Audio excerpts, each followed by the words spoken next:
Good evening and welcome to tonight's bee competition, October 16th, 2020. My name is Mike Kopkas. I'm the current president of the club. And before we get started with the competition, we do have a few announcements to make. As far as upcoming competitions, we have one on November 6th. It's a black and white competition.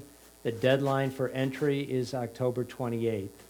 And then on November 20th, we'll have our creative competition, and the deadline for entry there is November 11th. We also have a couple of upcoming field trips. On Saturday, October 17th, we have a field trip to visit the Ashtabula covered bridges. And then on October 25th, the Cuyahoga Valley Fall Colors field trip. Both of those are described on our website on the calendar page. You can get more details on both of those field trips. We also are continuing with our classes in a virtual format. The Fundamentals of Photography is still going on Wednesdays. The Photoshop editing finished up this past Saturday, and the Lightroom Classic has one more class. But we are sending out, or will be sending out, information about winter classes. That'll be sent out soon, and keep in mind these classes will continue to be virtual. All right, and one other thing we want to talk about, we are going to be trying something a little bit different. We are bringing in a speaker using Zoom. So on next Friday, October 23rd at 7:30, we're going to have a Zoom session, and we can have up to 100 participants. So the first 100 will be able to get in live to that event, or not live, but virtually live. Peter Balanek from our club will share his experiences and images from his 5-week safari to Kenya during this pandemic. We do want to point out that this is an experiment. We're hoping not to have any issues, but we will be giving this a try, and hopefully we'll be able to do this in the future as well. So if you do have any problems signing in, or we have any technical difficulties, we'll put something out on the website to let you know. We do encourage you to have loaded Zoom in advance on your computer so that we can get started right at 7:30. And if you do have difficulties, we will not be able to take the time to, get you going on that. You're going to have to try and get going on your own. We will eventually make the video available for this meeting. So if you cannot make the Friday meeting, it will be available at some point in the future. All right, so again, we encourage you to watch this and all Friday evening meetings at your convenience on the CPS YouTube channel. There's a link on the CPS website homepage, or if you want to go directly to YouTube and search for Cleve Photographic, we encourage you to subscribe to our channel and choose to be notified whenever a new video is posted. So again, we'd like to welcome you to our second bee competition for the 2020-2021 year. Tonight we have 24 images, and we will hear the judges' comments for all of them. And for the bee competition, we typically get members, club members, to do the critiques on those. So here are our judges for the evening. First of all, we have Susan Bestul. She's an accomplished photographer and member of the Cleveland Photographic Society since 2012. She won the 3rd place in the 2013 Plain Dealer Travel Photo Contest with her shot of Antelope Canyon. She was awarded the Julia Cameron Award in the 8th Annual International Gala Awards and exhibited at the 2016 Berlin Photo Biennale held at the Palazzo Italia in Berlin, Germany. She's exhibited locally at the Hudson Fine Art Gallery, the Cleveland Institute of Music, and the Artist Archives of the Western Reserve. She has donated many prints to the Print Club of Cleveland's annual Fine Print Fair. She also won Best in Show in the professional category for the juried Focus 2016 and 2018 exhibits, which were hosted by the Solon Center for the Arts. She has served on the CPS board and as a competition chair. In 2018, she was hired to be the official photographer for the Cleveland Ballet. She's also a professional musician and a member of the Cleveland Pops Orchestra, performing regularly as a cellist with the orchestra at Severance Hall. Our next judge is Russell Whittemore. He was a darkroom rat in his youth, beginning to shoot and develop film when he was about 12 or 13 years old. He taught photography while in high school. After a long hiatus due to life and career, he began shooting digital 8 or 9 years ago, and he joined CPS about 3 years ago. He's a moderator for several forums at Nikonians.org, has placed several photos on the CPS back wall of fame. He has been CPS Photographer of the Year twice, and his work has been shown by the Pennsylvania Center for Photography, the New York Center for Photographic Arts, and the Jadeite Art Gallery in New York City. And our final judge is Kolman Rosenberg. He's a freelance editorial, documentary, and fine art photographer. He resides and works in Mentor, Ohio. He has won many awards for his photography. He has had his work published in a number of books, magazines, and television. He has worked part-time as a photographic specialist at Dodd Camera in Mentor and has taught photography classes for Dodd Camera. And he also serves as an instructor in the Fundamentals of Good Photography class here at CPS. So again, thank you to our judges for your work. Susan and Coleman will be reading their own comments, and Russell could not be here tonight, so his comments will be read by Chuck Fitzgerald. Just to go over the judging criteria, in case you don't know, each judge scores an image on a scale of 5 to 9. The final score for each image is the total of all 3 judges' scores. The images are judged on 3 criteria: impact, composition, and technique. Each of those is scored on a scale of 1 to 3, basically. And then the total is the score of that judge gives to the image. So with that, let's get started on our images. Okay, and our first image will be read by Susan. This is a very nice image of a beautiful woman. I just saw the 89 and still beautiful. I did not realize she was 89. I'm going to preface that. Anyway, she has a great smile. The photographer captured nice catchlights in her eyes, and the stonework provides a nice background. I do find the water bottle on the picnic table to be slightly distracting, so if I were keeping the entire image, I would remove that. However, I think a few simple tips could turn this snapshot photo into a beautiful image. First of all, I would have asked your model to remove the sunglasses sitting on top of her head, but we don't always think of that. So don't be afraid to crop your photos for a more pleasing image. If you would crop the photo just below the sunglasses, but leaving her bangs in the photo to just below the design on her neckline, I think you would have a very nice portrait. I would try either an 8x10 crop with her right shoulder in the photo, or if the maker wants to keep both shoulders in the photo, I would see what it looks like as a square crop. Play with it and have fun.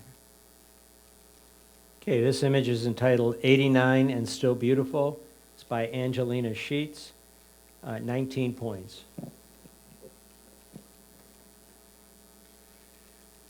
This is what Russell has to say about this image. It's a challenging capture. An element of luck is almost involved in nailing an image of this type. That said, thinking ahead and being prepared is always helpful. The image is very slightly out of focus centrally. Slightly more depth of field would have been desirable. Crop could be tighter, taking off a little bit on the right side, top and bottom, and minimal to none on the left.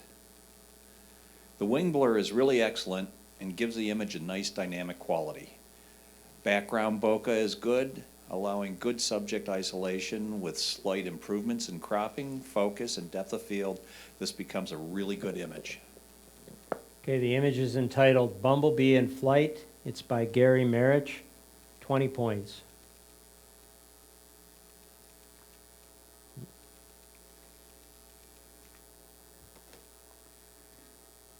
This is a very dramatic shot with lots of contrast and detail. There's much to look at, and the door above the ground level makes you wonder and causes the viewer to imagine, which is a good thing. It kind of suggests making up your own story. I would perhaps crop a little bit from the bottom to eliminate some of the bare ground and the bottom of the patio wall. But other than that, I think it's a very interesting image. Okay, the image is entitled Fontanelle Streetlight. It's by Jacqueline Murray, 23 points, third place. This is a very nice image of a male deer resting in the shade. The velvet on the deer's antlers is nicely captured, and the maker also caught a faint catchlight in his eye. The image is positioned well. The photographer was obviously keeping in mind the rule of thirds, as well as giving the deer plenty of room as he's looking to the left. However, it does look like the focus point is on the dead branch in front of the deer, rather than on the animal's eye. Whether it's an animal, bird, human, we always want to see the sharpest focus point to be on the eye of the subject.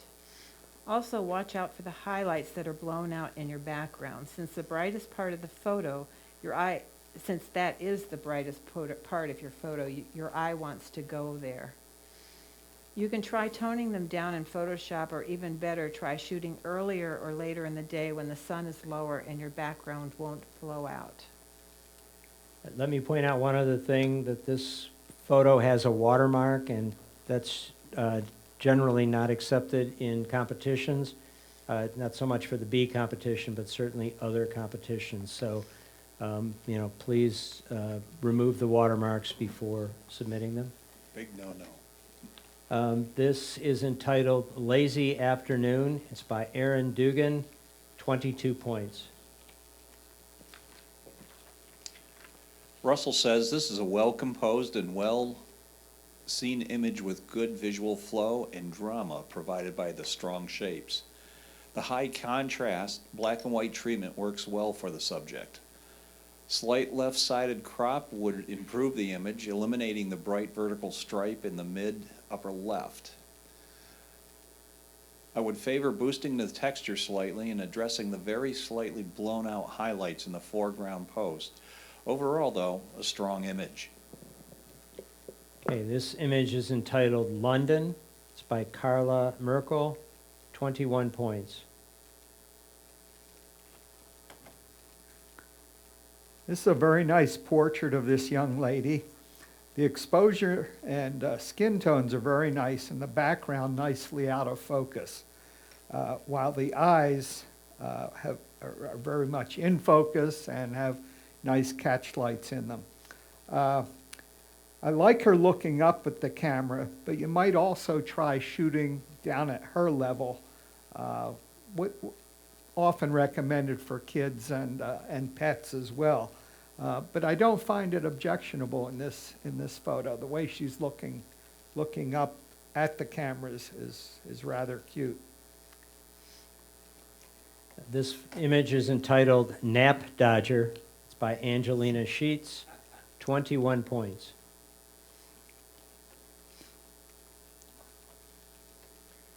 This is an amazing shot of an octopus. I'm not sure how the maker got this shot, if they were using an underwater camera or if this was taken in an aquarium through glass, but it makes for a wonderful abstract image with great detail. The swirling tentacles create interesting shapes, including the tiny one attached to the rock on the right. I would probably use a little tighter crop and get rid of some of the left side of the image, but I do love all of the different textures the maker was able to capture. And the octopus's eyes look like they're looking right at you.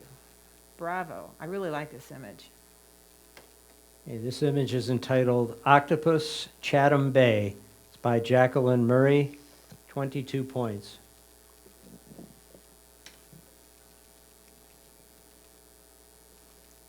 Russell says, the blue monochrome palette is somewhat of a liability.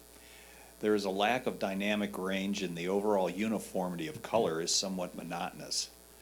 Focus appears to be slightly soft, but the grouping of fish is pleasing. The challenge is to provide enough visual interest to overcome the shortcomings inherent in this type of capture, which is difficult to do well. I would suggest considering a black and white conversion to get the fish to pop. Okay, this image is entitled Palometa Fish Flyby, St. Vincent and the Grenadines. It's by Mike Gall, and 22 points. A beautiful image with bright, vibrant reds that give this photo a lot of impact. The focus is good where it needs to be, though I'd like to see some of the grass in the background have a little more, be a little more blurred out appearance if possible. I'd maybe give these just a little more room around the edges unless there was a reason to crop this closely. The image is entitled Pitcher Plants in the Bog by Kim Lonsdale, 23 points, third place. I love the way the maker caught the light shining through the wings of this insect. I'm assuming it's a moth. Nice capture, and it works really well in black and white. I would probably have tried a few shots from a different angle though, because from this angle it's kind of difficult to see the moth's body. Also, I would not use a square crop, placing the moth in the center of the image. Instead, I think it would be better and a more pleasing image if the maker eliminated the right side as well as a little bit off the top, and then the moth would be placed in the rule of thirds instead of dead center of the image. Okay, the image is entitled Spent Mayfly by Gary Marich, 24 points, second place.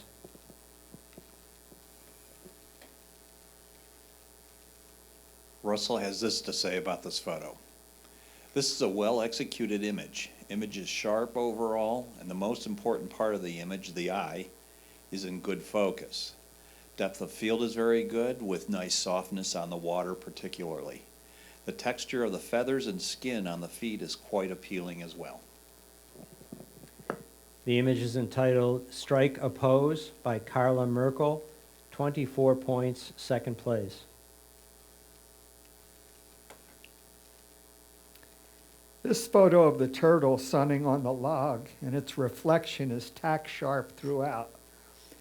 The bright sun, the bright high sun produces a lot of contrast, however, and causes the eye to be drawn to the reflection on the shell and the bright bark of the log.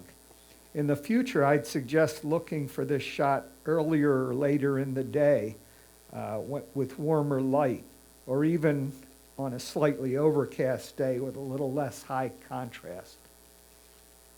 The image is entitled Sunbathing Beauty by Kim Lonsdale, 23 points, third place. I love all the blue and yellows in this photo. Such a beautiful use of color. And since the fish are all swimming away from the camera, it makes for a nice abstract image. Because of the overhead lighting, I'm assuming this was taken in an aquarium. And I think the biggest challenge to creating an image at an aquarium is dealing with all of the external reflections, and you have handled that well. Very, very nice image. The image is entitled Surgeonfish in Formation, Isla Secas, Panama. It's by Mike Gall, 21 points.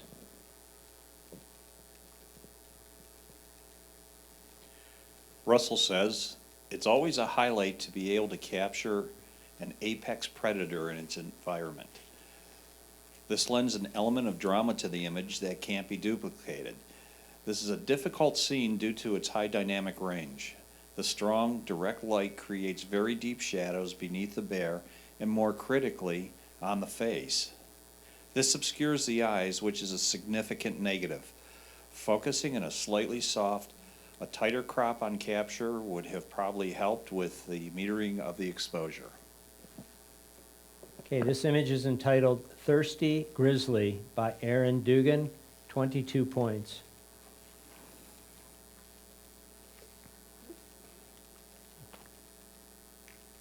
It's a very nice macro or close-up shot that is focused very nicely on the moth or butterfly and parts of the flower that it's standing on.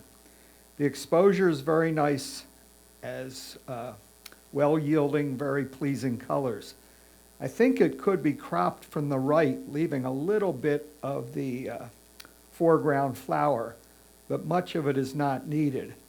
Draws the eye away from the center of interest. If the photographer has the editing skills, it might also be advantageous to try to eliminate the part of the yellow flower that's down in the bottom left-hand corner, which also draws your eye away from the main subject. Okay, the image is entitled Time to Eat by Tom Bognar, 24 points, second place. I love this image. This is a very nice mirrored image of various old keys. The lighting is good. It works really well in black and white. I also like the cropping of this image because the heads of the keys fall into the rule of thirds. However, my one criticism would be that since the bottom half of the image is a reflection of the many keys, that means half the photo is slightly out of focus. But I understand, it's just a reflection. So it's a great concept, and I think you did a great job. The image is entitled Unique Balance by Tom Bognar, 24 points, second place.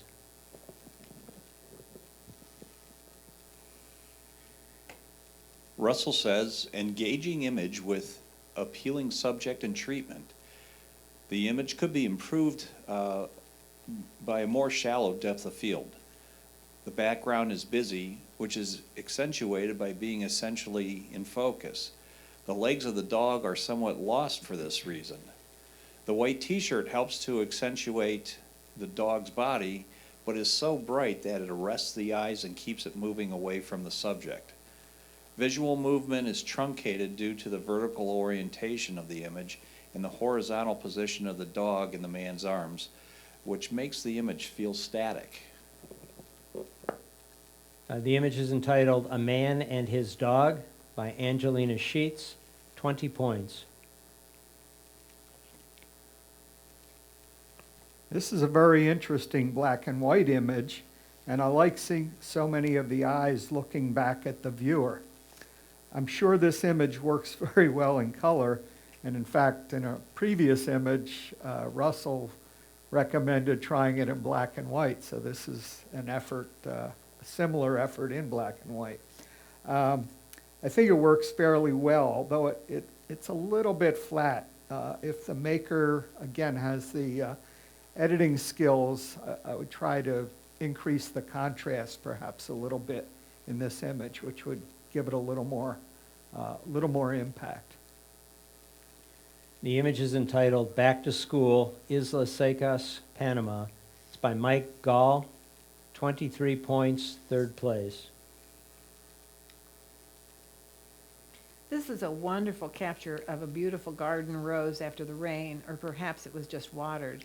Either way, the ruffled petals and the high petal count make for a beautiful fluffy appearance. The water droplets really enhance this image.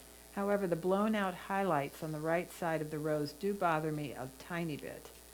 Maybe try shooting these types of photos either earlier or later in the day when the sun is lower. The image is entitled Gardenia by Gary Marriage, 25 points, first place.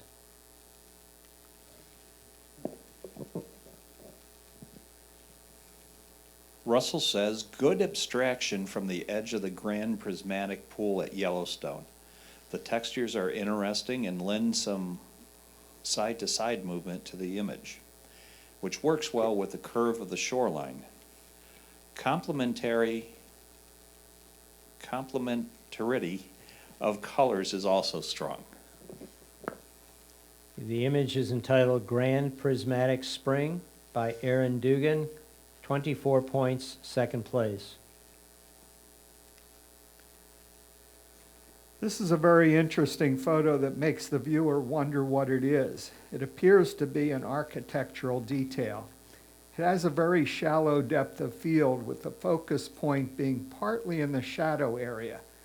I think this photo could be improved by focusing on some of the more foreground areas and letting the background areas fade into more of a blur.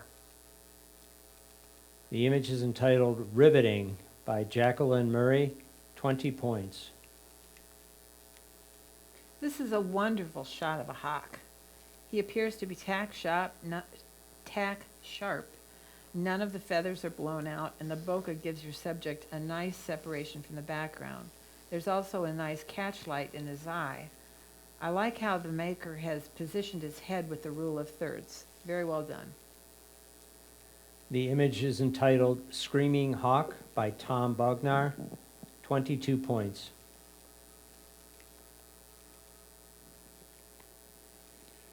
Russell says, creative post-processing is well conceived, giving a sense of rotation to a static image. The effect is well executed and adds an element of dynamism to the composition. The image is entitled Spinning Ballerina by Carla Merkel, 23 points, third place. Dramatic skies make for dramatic photos, and this photo provides that drama.